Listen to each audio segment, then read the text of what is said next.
Hi guys, how are you? I hope you're doing well, kept by the Lord, and you have enjoyed the Q&A session with 6th-year medical students that I recently uploaded on my YouTube channel. Now guys, I'm so happy and extremely happy because the Ministry of Education has allowed final year medical students to go back to school. That means a lot to me. I felt like I was literally I don't know. I had literally lost hope, especially when the Minister of Education said, when the Cabinet Secretary of Education said that all schools will be opening in January. And I did my KCSE in the year 2012. This is 2020 and still no hope of graduation. And then I have to be patient until 2021. I think that whole thing was killing me. And so the fact that I can go back to school, I am really happy. At least I get to take my graduation selfies when I'm still young, not this thing that was going around on social media that medical students, by the time they graduate, they look like old people.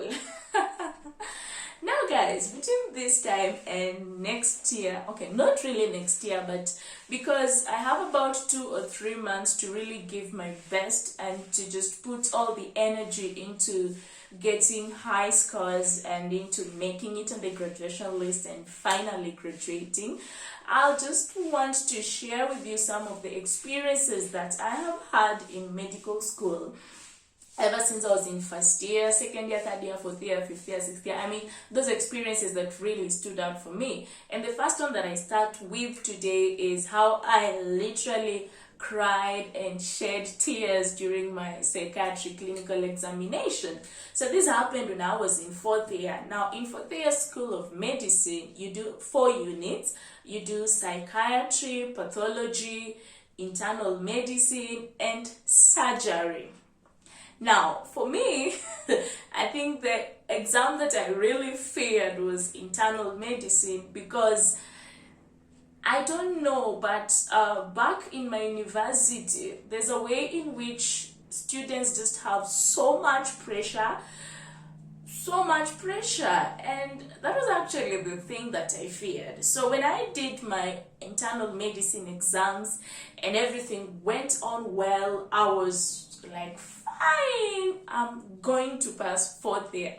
I did pathology, was okay, and then I did surgery, and it was fine. So the final exam that I was going to do was psychiatry, and I was like, this is such an easy thing. If I have passed the hard things, I don't have to stress about doing this easy thing. And so I just relaxed, read a few things, diseases, a few psychiatric diseases that I could, and I was ready. So on the day of the exam, it is a clinical exam. That means you're given a patient and you examine this patient, take history from this patient, and then you present what you have gotten to your lecturer. So I did my exams from Madara Mental Hospital, and that is in Ward 8. And I was given a patient. I took the history of the patient. I examined the patient, what we call a mental status exam, and all this while I was actually very confident, and I gave my diagnosis, what I thought was the diagnosis, and then and the possible treatment, how this patient could be treated, basically that. So I waited to go and present my findings to the lecturer that day. So the lecturers were late, the examiners were late, and they came like an hour later. And I was just relaxed. So we had this patient moving around, and this patient was actually really talented in drawing, and he came to where I was. Remember, it's exam time, but because I'm just chilled, I'm like, come on, I've nailed this thing, I've given my best. And so the patient comes in like, madam, can I draw you? And so I sit there smiling, and he draws me, and I'm like, wow, this is great. So still waiting for the examiners. So about an hour late, they come in, and my turn to be examined reaches. So I'm examined by 2 examiners. two of my lecturers. So I get in confidently and they ask me, hello, what is your name? And I'm like, my name is Victoria. Okay, have you examined your patient? Have you clocked your patient? I'm like, yes, I've clocked my patient. Good, will you please go ahead and present? And so I go ahead and I start presenting.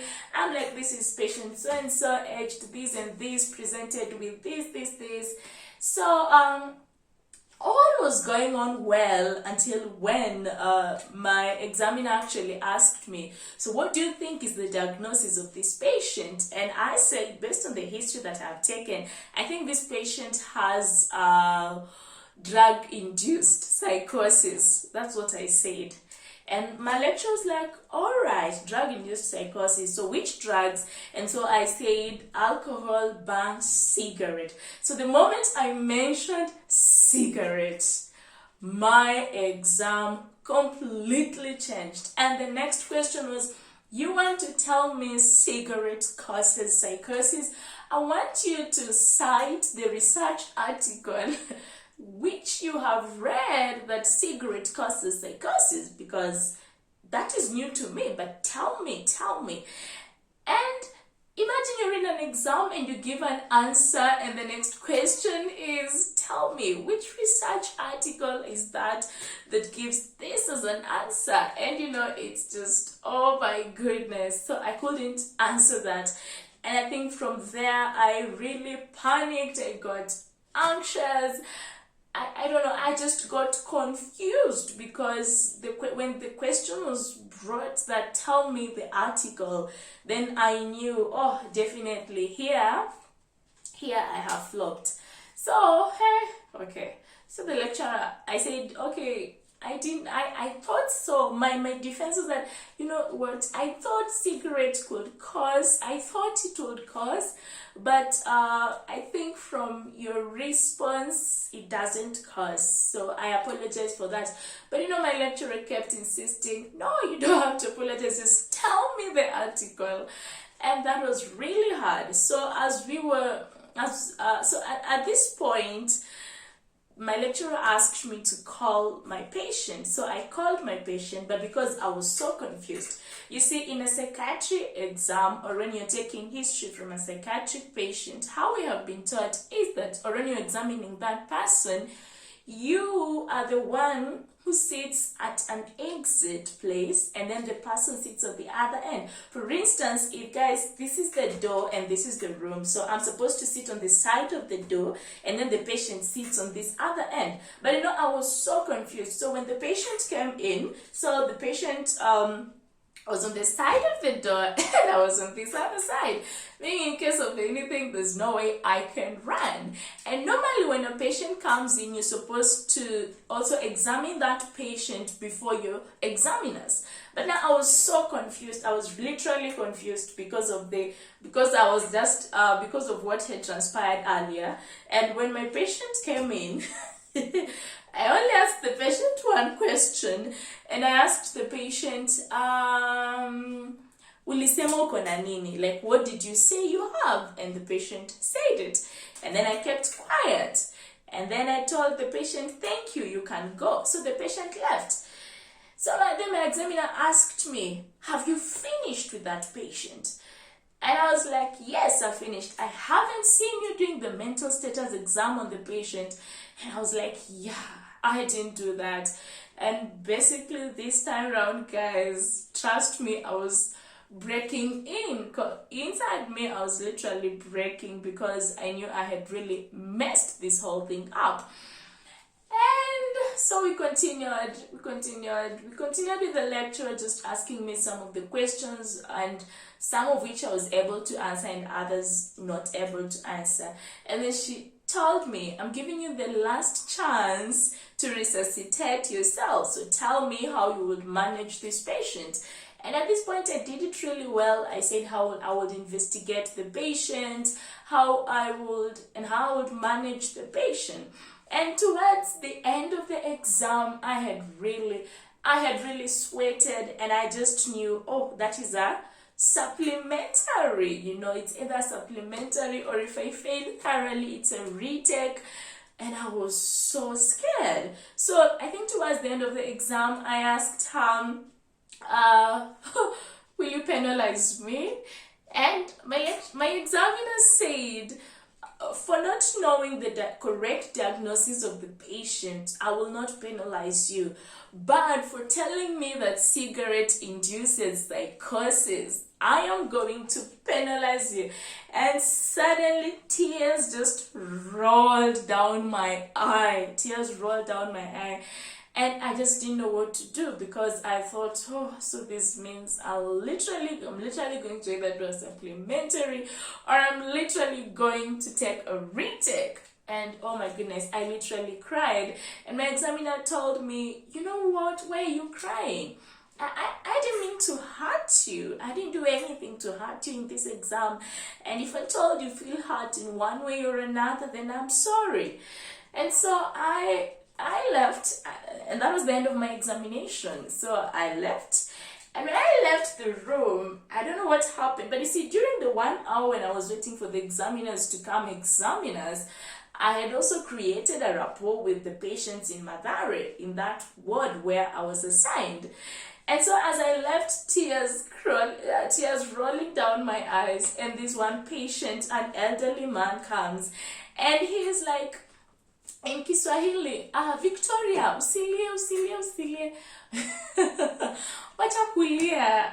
It was so embarrassing. These are patients that are telling me to stop crying in Madare. And so I tried to control the tears, but just the thought of getting a supplementary or getting a retake literally finished me. And so I left. When I reached the gate of the hospital, now to exit, the gate of the ward to exit, normally it's always locked. And so I found it locked. And you know, these patients were following me right from outside the examination room. I'm crying. They're telling me not to cry. They're asking me, who is making you cry? Who is that person? And so I moved and I got to the gate. And at the gate is locked. And they start shouting, where? Kuja fungua gate. And so they open so the security man comes, opens the gate. I'm so embarrassed and I'm still crying. I leave. So as I'm leaving, I'm going to board a matatu to head back to school. I meet with my friend, and she's so happy. She's like, my exam has gone so well. I've even been shown how many marks I have scored. And I don't want her to realize. So I'm like, wow, I'm so happy for you. So I'm trying, of course, by this time I have wiped my tears, and someone would really not know that I'm crying. So we go to the mat. I don't want to talk to her, but she's happily talking to me because, you know, to her, everything has gone on well. And I go to my room. So we were sleeping 3 in the room. So we're to room 9. And luckily that day, my roommates were not in. So I just entered my room, closed the door, and screamed. I literally screamed and cried, and I was like, God, of all things, it is psychiatry that is going to make me fail my 4th year. And I cried. That whole night I cried. By the time I woke up, my eyes were swollen. And so after the exams were over, people went home, but I didn't want to go home because I was like, I think I've done really badly in this paper. There's no need for me to go home. Let me just stay in school in case of anything. It's easier that way. And so I stayed in school. I stayed with my friend, Annette. So I was staying in school and just doing some hustles here and there, selling a few things, selling earrings, beauty products. Now, the day of the results. So I had just woken up, and then I checked my WhatsApp, and one of our classmates posted, guys, who's in Kenyatta? I think the results are out. So I was like, who? The results are out. So I checked, when the results they were sent by our WhatsApp group, and I checked my WhatsApp, and when I saw my name on that list, oh my goodness, I didn't believe it. I was so grateful to God. But I learned one lesson from that experience, and I'm just grateful that it happened. I learned to take psychiatry really seriously. really seriously. And now in sixth year, I am paying a lot of attention to psychiatry. I just want to give my best. I don't want a repeat of what happened to me in fourth year. I don't want to cry in the examination room again. So that was my experience in fourth year, actually. Yeah. And I'll be sharing the next experience soon. So sit tight, guys. And thank you.